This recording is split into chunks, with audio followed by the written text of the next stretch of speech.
Welcome back to Spider-Man Life Story, right here at Comicstorian. My name is Benny and I'll be your narrator as we do your favorite comic books as audio dramas here, allowing you to enjoy them on your busy drive or your busy morning or whatever you're doing with your day. Spider-Man Life Story is a retelling of the entire storyline of Spider-Man, spanning from the 1960s all the way to the current day. Last time we brought you what happened in the 1960s, and today we're going to be covering 1977. This is a critically acclaimed book and a huge favorite of mine, so I hope you guys enjoy. The wind howls over the cemetery as Spider-Man stands before a gravestone. And Harry, he's in charge now. I think he's happy. It's hard to tell, Peter continues, filling in the dead in the past events. Gwen is suddenly behind him, interrupting the story. Honey, I thought you were... Peter begins, turning around. Skipped out early. I figured I'd find you here. Anniversary of his death, your unreasonable Parker guilt. His wife, Gwen Stacy, tells him. Peter nods, turning back to the grave. He knows that he could have saved him. How can we be happy? How can any of us? He questions, and Gwen takes Peter's face in her hands, telling her husband that he's allowed to be happy. The dead don't want you to wallow, Peter. They want you to live. She takes his hand, and the two of them walk away, leaving behind the gravestone of Eugene Flash Thompson. Inside of the Baxter building, Peter ponders over what his wife told him while working on another project for Reed Richards. He turns, hearing Reed muttering about the insanity of the war. It's all our fault. The only sane superhero in that conflict is Captain America. Going rogue, saving lives on both sides? He tells Peter, stretching his arm, throwing the paper into the recycling bin. But Peter disagrees, believing that maybe that's why the war continues. No, it's still going because Tony Stark and his iron lackey keep us in the game. We have a moral obligation to help, Peter tells Reed. But they're both interrupted by Dr. Otto Octavius, who smiles, handing them coffee. He tells them that they're doing great work here, and yet the two have always felt the need to argue over the path others have taken. I took a similar path until you offered me this chance. Peter takes the coffee, walking away, marveling once again about how one of his greatest enemies managed to turn his life around, even going so far as to begin dating Aunt May. But Peter stops, staring at the city, once again thinking that even with all of the good they're doing at the Baxter building, the way the world is, why shouldn't they do more? Meanwhile, Harry Osborn turns over all of his possessions to the state prison, wondering out loud if this is a little excessive. He sits down, looking through the glass at his father, wearing a prison orange jumpsuit. Harry, you look like crap, Norman comments.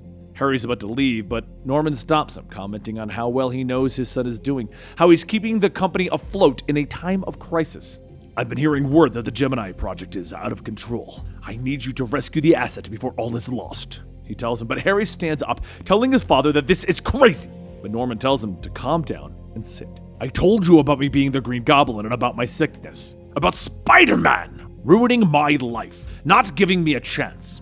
If you do this, he might interfere. If he does, I have one more secret to tell you. And as Norman tells his son, his eyes widen in shock. At Psi-Pro Genesis, Peter leans on the desk, telling his wife about the argument that he had with Reed today. Honey, I love you, but you need to stop poking the man, Gwen tells him, continuing her work. Yeah, easy for you to say. You and Professor Warren actually are doing good work together, recreating limbs for people. You even managed to help fix poor Kirk Connors, he tells her, looking around at all the cloned limbs floating in the jars. Professor Warren interrupts them, letting Peter know that they couldn't have helped Connors if he hadn't come up with a cure for the lizard. When Gwen informs Warren about Peter's day, their old teacher offers Peter a job if things get worse with Reed. Honestly, we need help with the machines and the computers, which are a little beyond our scope, Professor Warren tells him. Peter thanks the man and the two walk away, with Gwen telling Peter to have fun at MJ's party without her tonight. Unknown to the both of them, though, Miles Warren watches as they leave. After swinging across town, Peter changes back into his civilian clothes and enters the club. Loud music and flashing lights bathe the club goers that crowd the dance floor. Just suck it up, at least you're on the list, he thinks to himself, knowing that this isn't his kind of party. A woman walks over, offering to lead Peter up to the VIP section. Peter! Mary Jane cries as he walks in. Hey, MJ, did I miss your set? He asks sheepishly. God, no! I don't even hit the DJ booth until midnight, he tells her with a smile, and Peter lets her know that he doesn't know if he's gonna make it to midnight. This isn't really my scene, MJ. MJ just laughs, wondering when Peter got so old, and he smiles, asking about Harry, and turning as MJ points to the man passed out in a drug-induced stupor. It's fine. It just means that I don't have to babysit him all night and listen to his high-finance tales. Are you and Harry all right, MJ? Peter asks, looking at both of his friends. Anger flashes in her eyes, though, and she tells Peter that their lives are fine. We work, Peter. We all aren't as perfect as you and your lab bunny, she snaps at him. Out of everyone in the group, you're always the stick in the mud, the one with the fake concern. But you never actually do anything, do you, Peter? She demands. Peter snaps at her, getting angry, knowing that MJ is drunk, and turns and storms away. But MJ isn't done as she shouts after him. You just wallow in regrets. You love them. Instead of telling him he was making a mistake, you could have saved Flash with all of your power. Peter is stunned. He stops, turning back to her, eyes wide.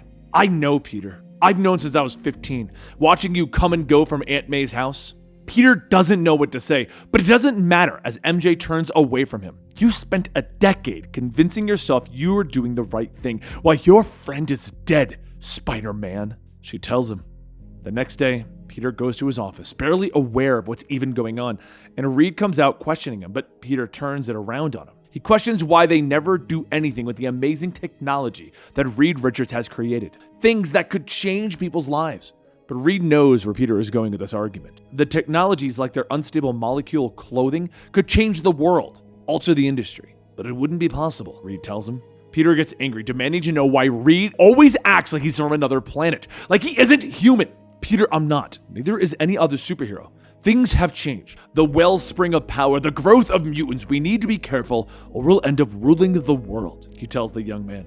Listen to yourself. You're so not human. Even your wife left you for a man under the sea. Peter snaps at Reed. So Reed lashes out, slapping Peter across the face, and Peter lets him before turning and walking out of the room. At their apartment, Harry finally wakes up, questioning why his wife seems so upset. But she just tells him not to worry about it. The phone rings and Harry answers, listening to the voice on the other end. Father, of course, I'm ready. He tells him, determination in his eyes. Meanwhile, over at Professor Warren's lab, the man questions Gwen about Peter. He questions why he always seems so quiet, seemingly holding onto all of the world's problems. I just hope that he never pushes you away. You're the best thing that's ever happened to him, Warren tells Gwen, placing his hand on her shoulder. Suddenly, the two are interrupted by a screeching sound, and they look up to see the Black Goblin hovering over them on his glider. Excuse me, but I have some business to conclude, the Goblin hisses. Professor Warren tries to talk to the Goblin, fear in his voice. There's nothing to say, Professor. Your benefactor, the man who paid for all of this, would like what he was promised. He's heard word that you've broken the agreement and gone ahead with future installments. That could ruin his plans. So he sent to the Black Goblin to take what's rightfully his. The Goblin tells them, reaching out, wrapping his hand around Warren's throat. Gwen yells for them to stop, but Spider-Man is there, cracking the Goblin across the face, forcing him to let go of Warren. What are you looking for? Money? A new superhero villain theme that hasn't been so played out? Spider-Man jokes as he flips and dodges the Goblin's glider. The Goblin laughs, offering to show the hero what he's looking for as he tosses a pumpkin bomb at the wall. That wall explodes, tossing everyone outside, and everyone stops staring at the hole that the Goblin has created. This can't be, Peter gasps. What have I done?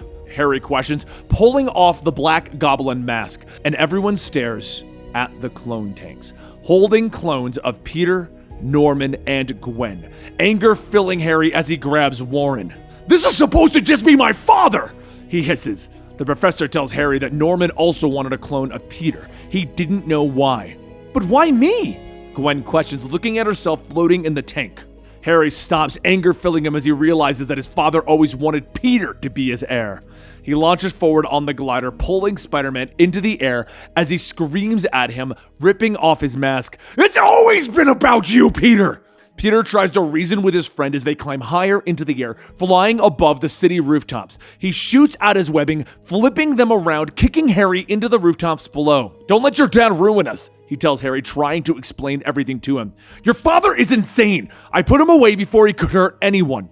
But he's still hurting people. You, me, and now Gwen and the professor with that abomination. Harry leans onto the edge of the roof, nodding at his friend. You're right. No more! He yells, throwing his pumpkin bombs into the smoking hole of Professor Warren's lab. The bombs sail in, landing amongst the tanks that hold the clones, and the building explodes, sending everyone down to the street below. Professor Warren screams, No! Peter lands next to his wife, and she tells him that he has to save the clones. They're living beings. We can't just... Peter nods, leaping into the air. I'm on it, he yells, flipping back inside of the building. He lands amongst the smoke and fire, but he finds that he is too late. The clone of Norman Osborn has been pierced by glass, dead after the first explosion. He He turns, finding the Gwen Stacy clone in the same situation, and only the clone of himself struggling to move as it has the same powers as himself. He grabs the clone, leaping back into the street. "Sorry, gang. Could only save Frank and Peter here," he tells them, and Warren begins to cry again, running back towards the building, screaming for Gwen. But Peter stops him with a web strand. The professor turns back towards the madness in his eyes. "You don't understand! I wanted Gwen all to myself," he yells. "No substitutes!" Both Peter and Gwen's eyes go wide as they realize what he is saying. "You never would have known that your wife was a clone!" While I held on to Gwendolyn until we were able to leave. Peter screams, realizing what this means. That the Gwen in the tube that has died was his wife, and that he is standing next to her clone. He moves fast, leaping back into the building, and the clone Gwen stares in shock, unbelieving of what she has just heard. Inside the fire, Peter holds onto his true wife, tears streaming down his face. It is now 1978. MJ puts the last piece of luggage in the car, apologizing that Peter refused to come down. But both of them understand, the clone of Peter smiling down at Gwen. We get a second chance. As Ben and Helen Parker, she smiles. They hug MJ, but before getting into the car and leaving, MJ goes back inside, finding Peter sitting at his desk. He's angry. Angry that clone Gwen and clone Peter have a new life and he has lost everything. Harry disappeared and left you everything. You have a new life! Where's my new life, MJ? He shouts at her, turning away. I have nothing, he whispers, and MJ takes him into her arms as he begins to cry. Oh, Peter, that's not true at all. And that concludes 1977 and 1978 of the retelling of Spider-Man's entire life. Now, if you weren't catching on, this is going in a different direction at this point. 1960s were pretty close to the original origins of Spider-Man. They matched up pretty well with his young beginnings and stuff like that. 1977 began a different path, a different telling of the Clone Saga, a different telling of his relationship with Gwen Stacy and what his relationship with MJ were. Well, if you want to know what's going to happen in 1984, the next part of this story, subscribe to this channel as we bring you 1984 next Friday right here at the Comicstorian channel. If you did enjoy this, don't forget to give this video a like, and I will see you guys next week right here